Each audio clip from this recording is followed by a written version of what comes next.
Hi everyone, so we're gonna get started right away. Thanks everyone for attending. Thanks Sage and Deaf Spectrum for their partnership. Thanks to the ASL interpreters for being with us today.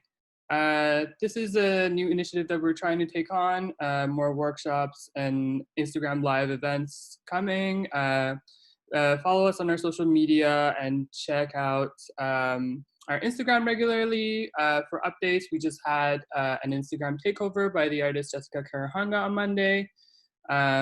We just also wanted to give you a notice that this session will be recorded and will be available on our Instagram TV and on our YouTube channel, on our website, so you can refer back to it later.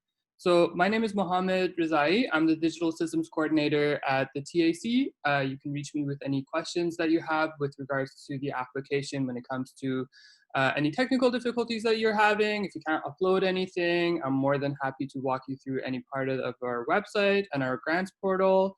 Before we get started and I hand the floor over to Kevin, I'm just going to go over a few things with you. So as we gather today, we want to acknowledge the diversity of the First Nations of this area and recognize the territories of the Wendat, the Anishinaabe Nation, and the Haudenosaunee Confederacy, and the Mississaugas of the Credit First Nation. Today, Toronto is still the home to many Indigenous people from across Turtle Island and around the world. And we are grateful to have the opportunity to work and live and to meet on this territory.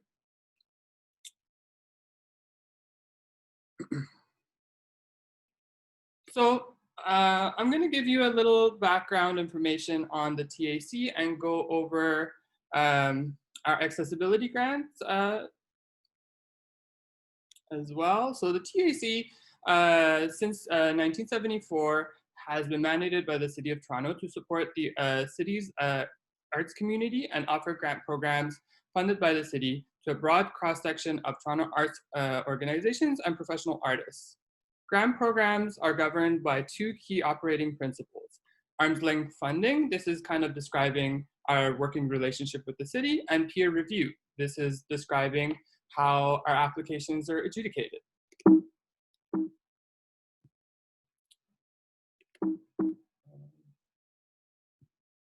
So this session is kind of about a project grant, and embedded in all of our project and individual grants is a TAC Accessibility grant.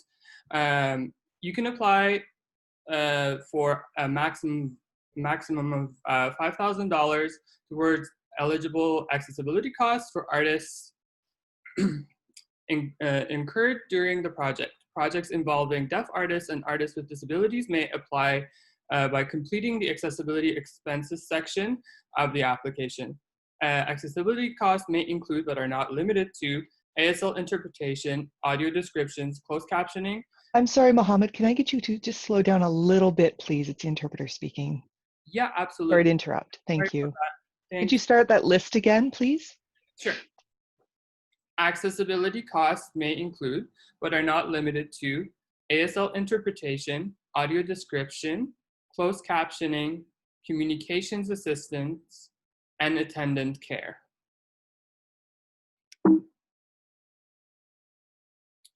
In addition to our accessibility grant that's embedded in all in our project applications, we also have an application access support.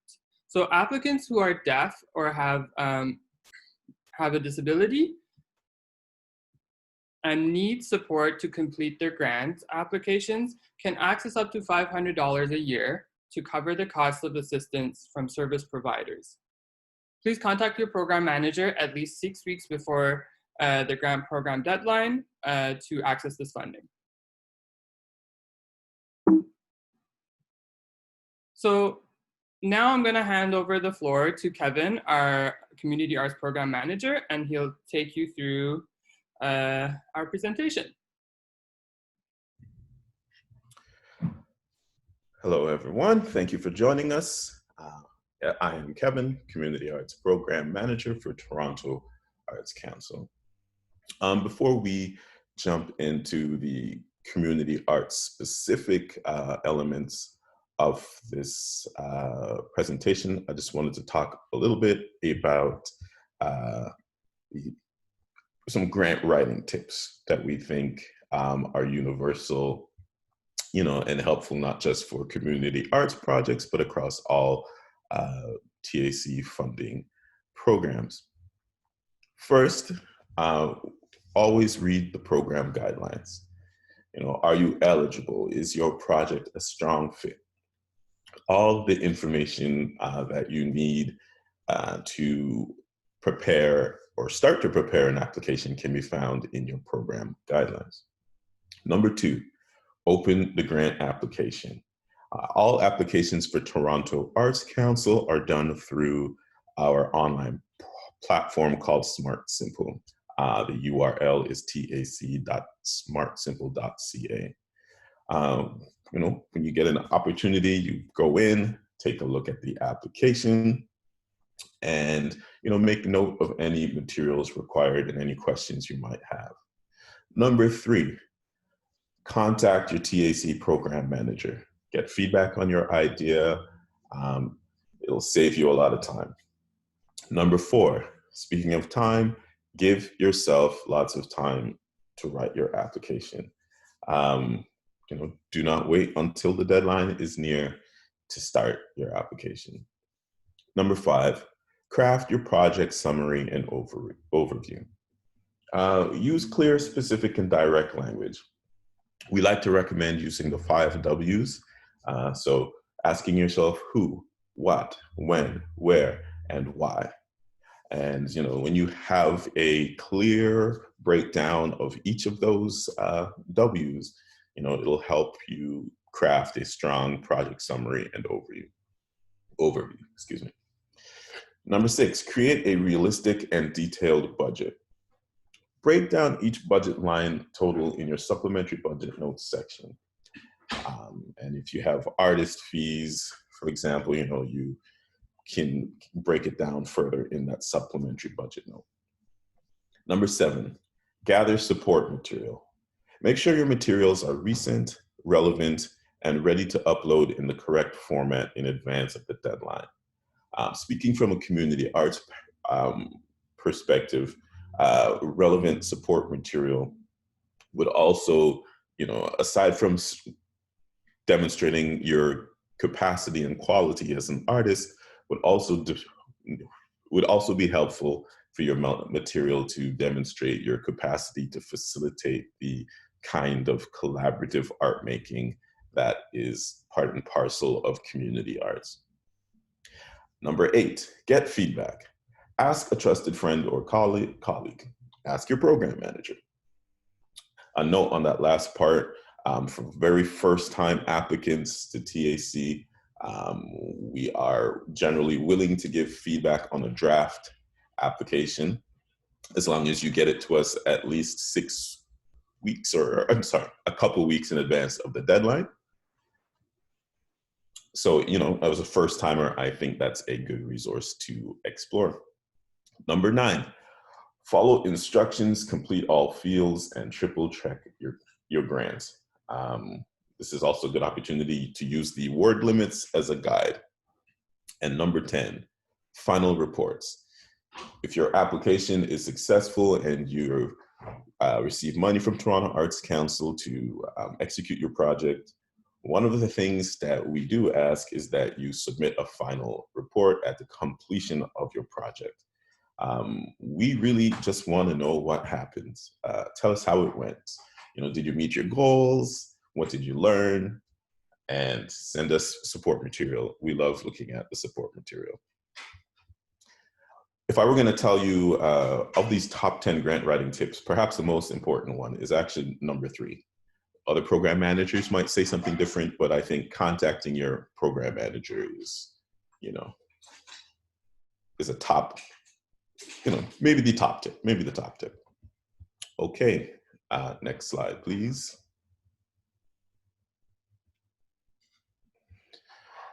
All right, so community arts, there are 2 deadlines for community arts coming up. Only the same, deadlines every year. Generally it's the first Monday in August and the first Monday in February. So for 2020, August 4th is the coming deadline, and the next deadline after that will be February 1st, 2021.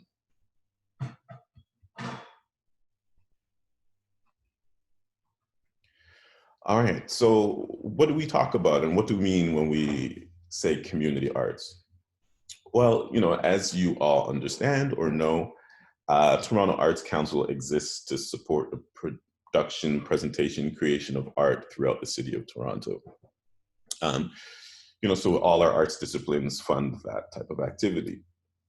Now, community arts adds a little bit of what I always like to refer to as the sweetener, and it is the collaborative involvement of professional artists with community members. That is a necessary component of all community arts projects. So as the description says here, community arts projects create a powerful sense of inclusion, understanding, and the possibility of self-expression among participants. Projects can involve one or more art practices. Multidisciplinary work is welcome in community arts.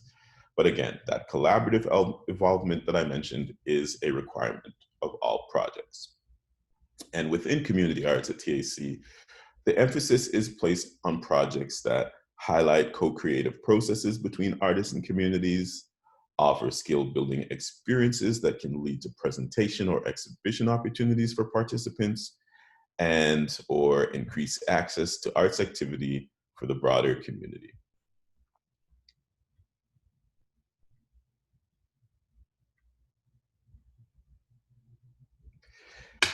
Now let's talk about eligibility. To be eligible for project funding, all applicants must be incorporated nonprofit organizations or unincorporated collectives operating on a not-for-profit basis. For TAC, a collective is defined as a group of two or more artists working together under a group name. Now, for collectives of two artists, both must be City of Toronto residents. For more than two artists, so three or more, the majority of members must be City of Toronto residents. And funding cannot be used to support an organization's ongoing staff or faculty salaries. Again, this is the Community Arts Projects Program, and the projects have a defined start and end date. So yes, we do not want to fund ongoing, and it does not fund ongoing salaries. And the program does not support schools, tuition-funded training programs, curriculum-based programs, or research projects. Additionally, projects that take place in a school cannot take place during school hours.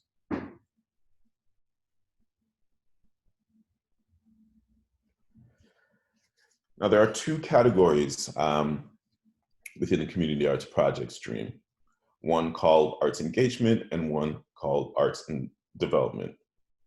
Arts engagement projects engage community through their art form, work with community members to encourage maximum participation in the arts practice and the art making, and recognize that the process of collaboration is as important as resulting artistic products.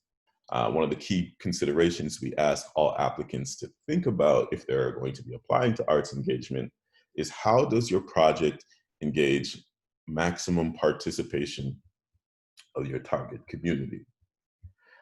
Now, an example of an arts engagement project that we would typically see through Community Arts Projects Program is, we'll get projects whereby a collective is doing creative writing workshops for youth within a given community. And let's say it's happening over the course of 6 months and culminates in a publication of an anthology for all the participants in the program.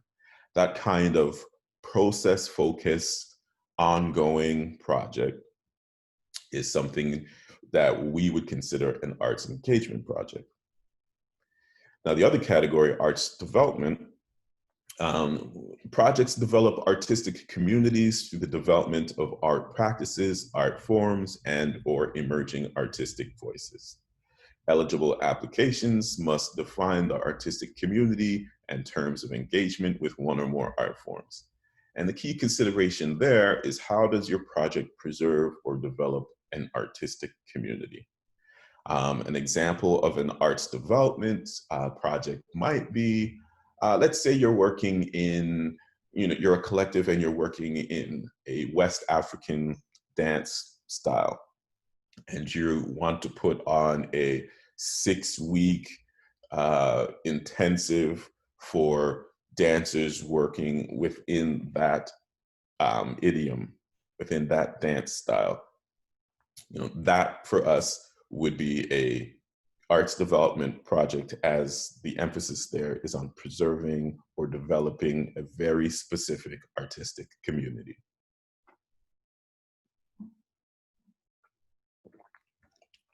In terms of the value of the grant, the maximum amount available through this program is $15,000. Applicants may receive less than the full amount requested.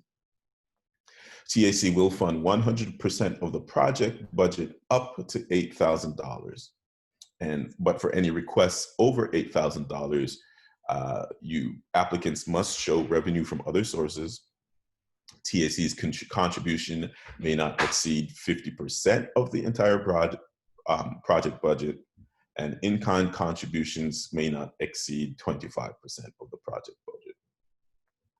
Now, TAC grants can contribute to the direct costs associated with a community-based arts project, including artistic fees, production and technical costs, marketing and publicity costs, as well as administrative costs.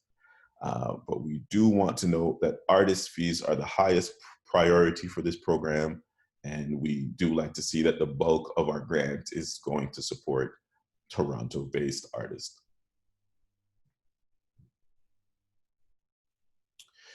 Now, the assessment process is, as Mohammed mentioned earlier in the presentation, we do employ a peer review process to assess all applications.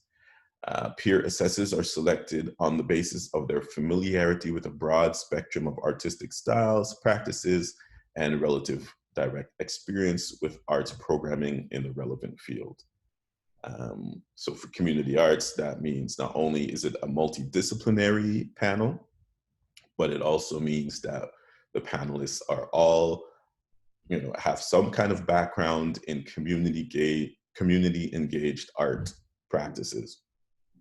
The panels are also composed to ensure fair representation of gender and cultural diversity, as well as representation from emerging, mid-career, and established artists.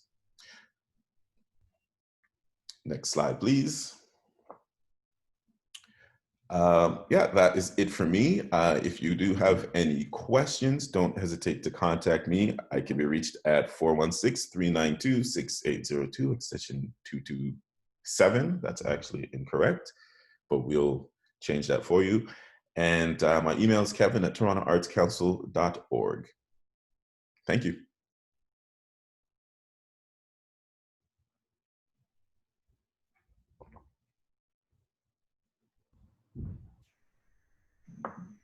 Hi, everyone. So we have loads of time for questions. If anyone wants to pop a question up in the Q&A box or in the chat, and then Kevin can answer your questions live.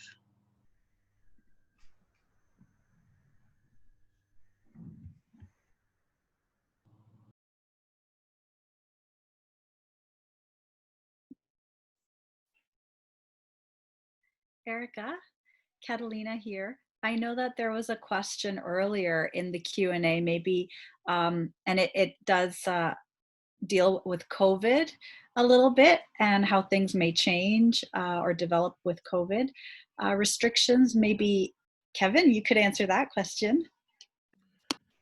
Okay, yeah, we are encouraging people to prepare a contingency for how they would continue with their project or execute a project given the current public health situation that we find ourselves in. So if you are if the nature of your project would normally require lots of in-person contact, you know, we still want to leave room for you to dream big, or, you know, execute the vision that you have in your mind. However, it is important to still be able to talk about how you would execute this given project, given the current limitations we are experiencing.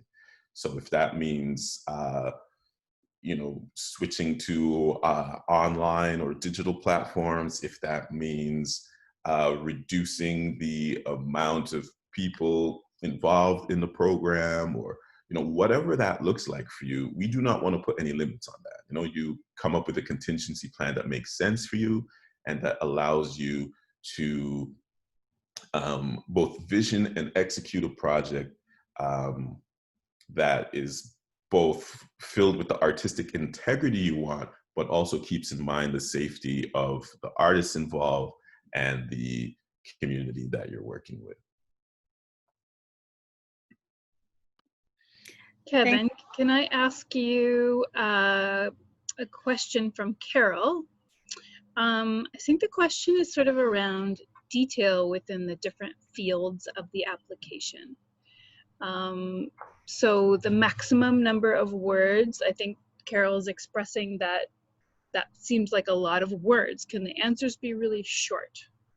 Oh, absolutely. You know, the importance that, you know, it's not important to use up all the space. I think it's much more important to be able to speak very clearly and very specifically about what it is you want to do with your project. You know, going back to the top 10 grant writing tips that we shared, you know, we talked about the 5 W's, and I think if, you know, you just specifically and clearly answer all those questions in the application, you'll be fine. You do not need to fill all the space. You just need to be very clear about what it is that you're trying to achieve.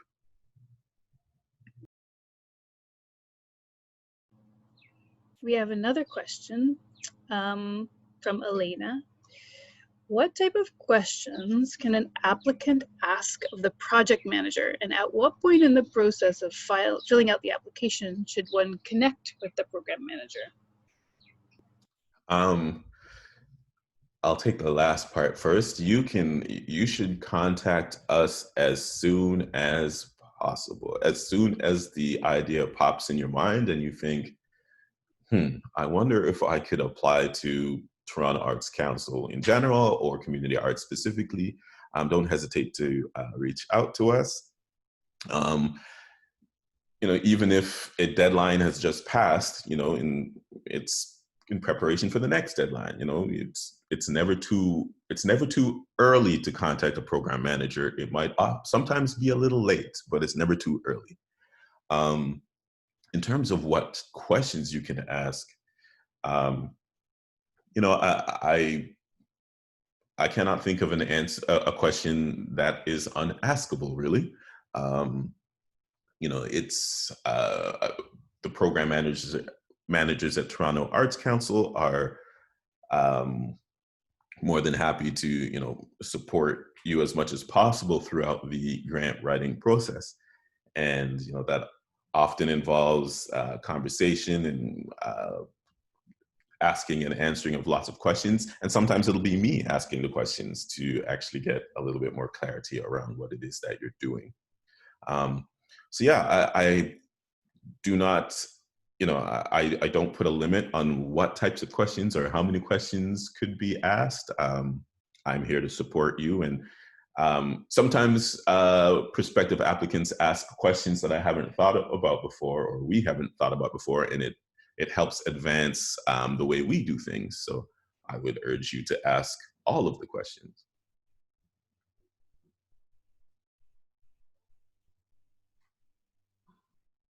Catalina, do you have a question from the chat there? We have a couple of questions in the chat, actually. One question here is asking, it's from Jesse, and it's asking if there are resources available through TAC to cross the digital divide for marginalized participants. So not terribly specific to community arts, but I'll let you give it a whirl, Kevin. Yeah, in terms of what's available, as we mentioned earlier, we do have some accessibility supports. I mean, that is mainly for individuals who are deaf or having other mental health concerns or issues. But you know, that is something to think about. I actually might refer to Mohammed. If Mohammed wants to answer this question, he may be better placed to answer this.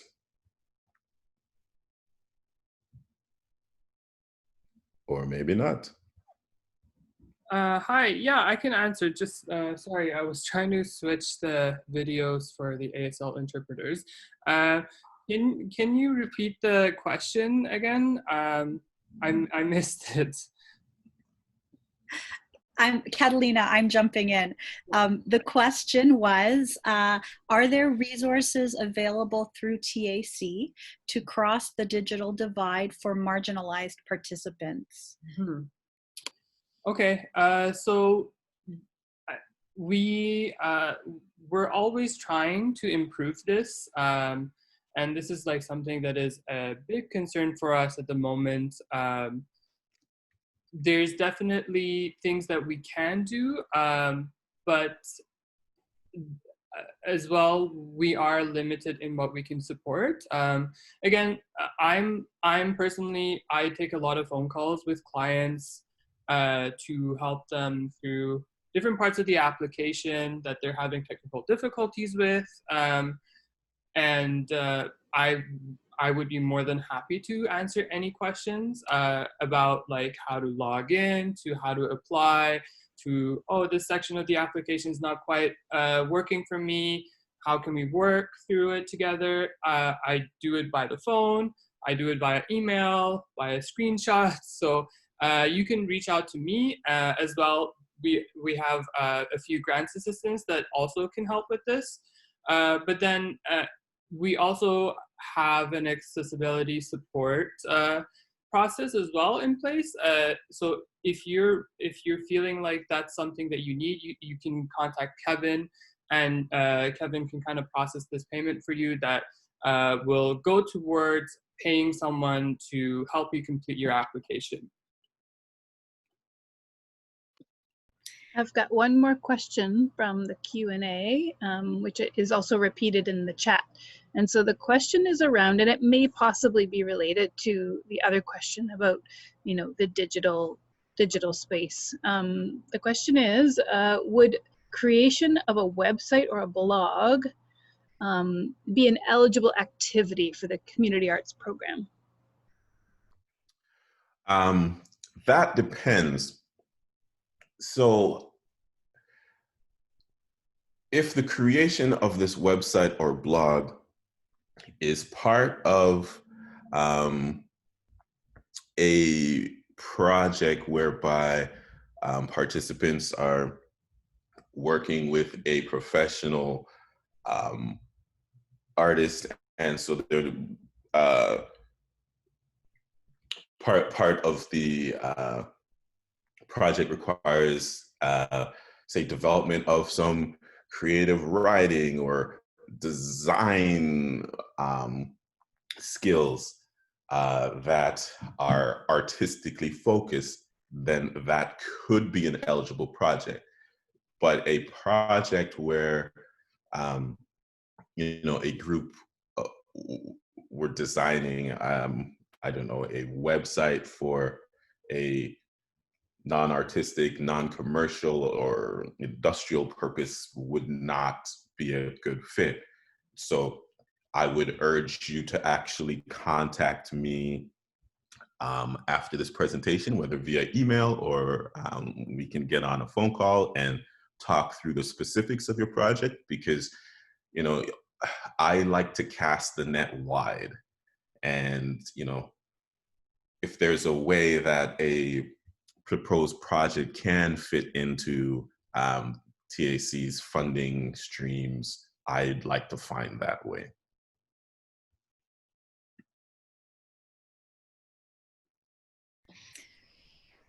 I have a question in the chat for you.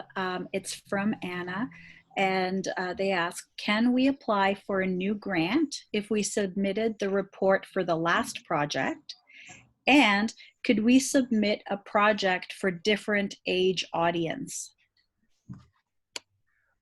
Yes, once you've submitted your report for a completed project, you are eligible to apply again to the program. And if you want to apply to do another version of the project doing the same thing, that's fine. If you want to work with another age group, that's fine. It's all fair game at that point. Here's another one. What are the program managers not at liberty to discuss? Is there anything that's off limits?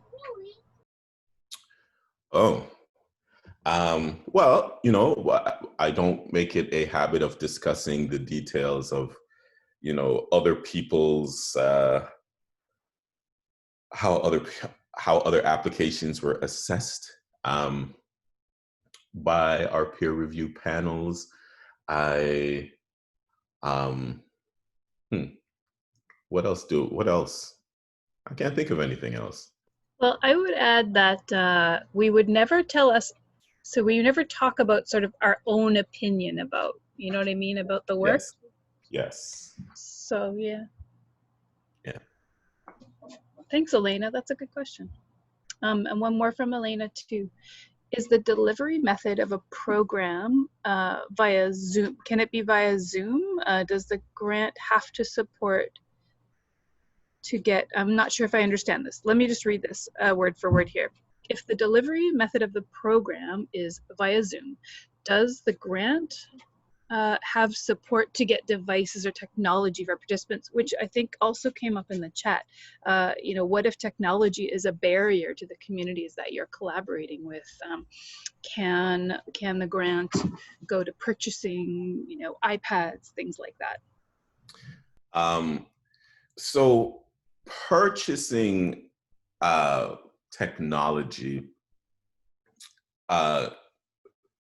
not so much. If you need rental of devices or equipment, that is a different case. You could absolutely do that. But I also want to add, though, that, when preparing an application during these times, and if that means, increased costs, because material costs are, eligible expenses, and those typically can be, things like paper and paint and easels and whatnot. But, production costs are also eligible, and that, could mean the rental of a sound system for a performance, or, a venue for an exhibition. So I think there's room for applicants to list, those kind of digital or technical costs, whether it's, whether it's Zoom related, whether it's internet related, like Wi-Fi costs, list some of those costs in the kind of production expenses of an application. We have one more question. Ani Mali. Yeah, that's a great question. Is there Indigenous representation on our peer review panels? Yes, and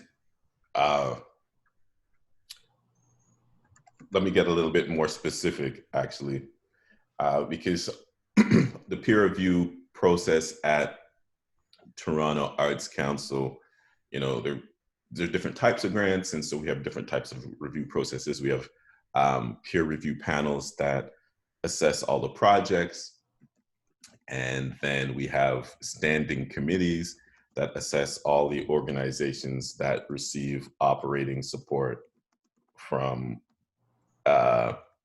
Toronto Arts Council. So on the standing committees, the standing committees are required to have representation from Indigenous individuals, artist community, as well as Black or persons of color. On the peer review panels,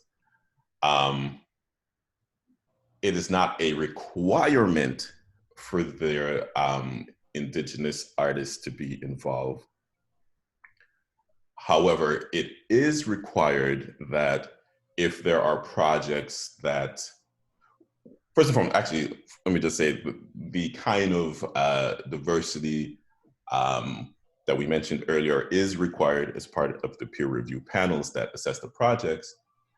And if there are projects in the pot that are representing or reflective of certain communities, we are required to ensure that that is reflected in the panel.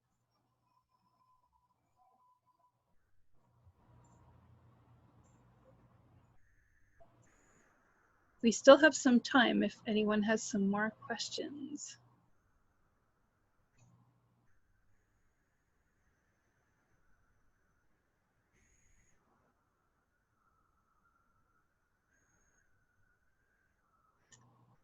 If not, that's okay. We can wrap up. Want to encourage everyone to reach out to Kevin. And again, the phone extension is, sorry about that. It's 227, right? Yes. Okay, 227. If you want to reach out by phone, email's probably better considering that we're all working from home right now. Thank you, everyone. Thank you so much for coming. Your questions were amazing, and they really help inform the way we think about, you know, how to have sessions like this, and also how to develop our applications and our guidelines and stuff. So we really, really appreciate you being here. And if there were any things that anyone would want to discuss one-on-one, like feel free to reach out to Kevin or to any of us. Thanks so much again to Deaf Spectrum, our partner, for helping us support through ASL interpretation. And thank you so much to our interpreters today. That's all we've got for today. So this will be live. This will be, on our website, and it'll be on our Instagram live as well if anybody wants to watch it again or share it with friends. Yeah, if you need any support, just reach out to us anytime. Thanks everyone for coming today. Take care.